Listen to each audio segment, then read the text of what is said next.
Hi everybody, welcome back to my channel and to another very late Plan With Me video.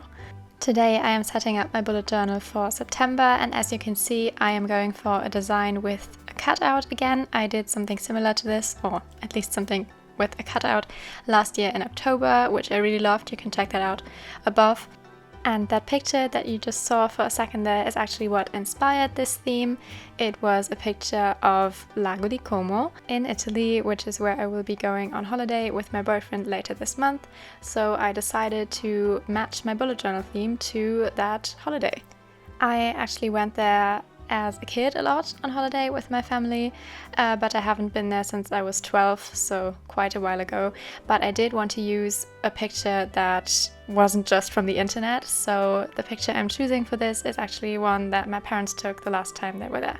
And I'm very excited to take my own and also glue that in there, which I will be talking about in a bit.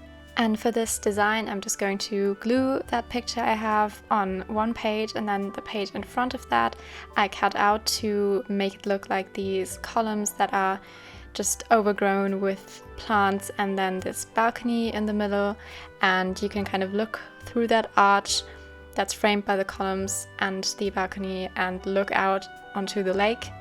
And for the columns and the balcony, I got specifically inspired by the Villa del Balbianello, which is a beautiful villa on the lakeside with beautiful gardens that you can visit. And actually a lot of Hollywood movies have been filmed there, including Star Wars, the I Hate Sand scene, if you know, you know. But it's really beautiful there, and we're definitely gonna go there and look at that. And there you can actually see columns like this with this very specific growing pattern of the plants, almost snake-like, and that's what I based this drawing on.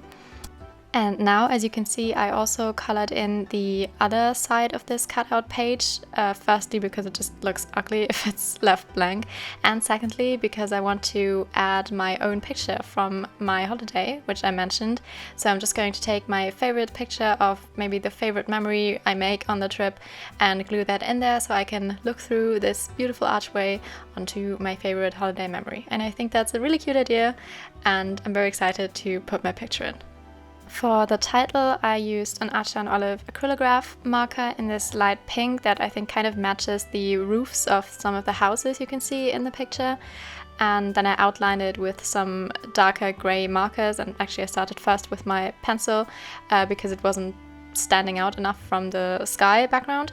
And what I like about the September header being directly on the picture is that you kind of have another more simplistic cover page if you flip away that cutout page.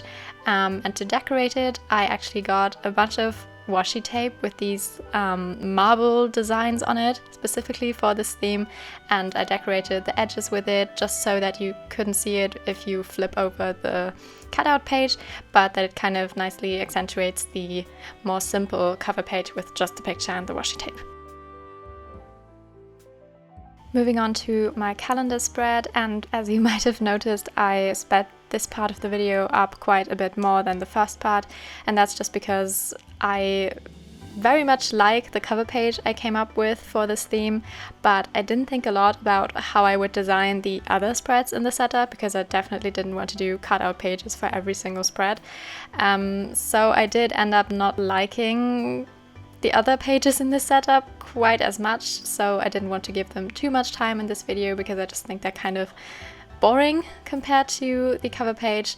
So that's why this part is sped up a bit more, but obviously you can see I'm just doing my regular grid design for the calendar and decorating it with both a part of the picture and some doodles of the column. And I'm doing the same for my budget tracker here. It's very elaborate. I've been doing this for 2 months now, and it helps a lot to organize and separate all my spendings and different incomes into these smaller categories rather than just writing all of them down. And I also have this big end of the month budgeting space in the lower right corner, so I'm really loving this budget tracker at the moment. Actually, if you want a more in-depth video about that, how you can do budget or finance tracking in your bullet journal, I would love to make a separate video about that, so let me know in the comments. For my brain dump spread, I did essentially the same thing again. I just added some pictures and some doodles, in this case a very long balcony with some plant pots on the sides, and then I just added a simple line all around it and left the rest blank. And finally, for my first weekly spread, I did a very simple horizontal layout with some more pictures and one pillar with plants growing over it on each side. Unfortunately though, my camera kind of stopped working when I was filming the weekly spread, so you will only see that in its finished form and not the setting up process. And here we are. This is the final look at all of the spreads from this setup. I really hope you like this theme that I chose and you enjoyed watching this video. As I already mentioned, I am in love with the cover page, and the rest of the pages are kind of meh, but it's worth it for the gorgeous cover page. And if you want to see more spreads and of course some content from Italy when I go there this month, then follow me on Instagram. If you like this video, please give a thumbs up and consider subscribing to my channel if you want to see more content from me in the future. I hope to see you back on the channel for my next video. Bye!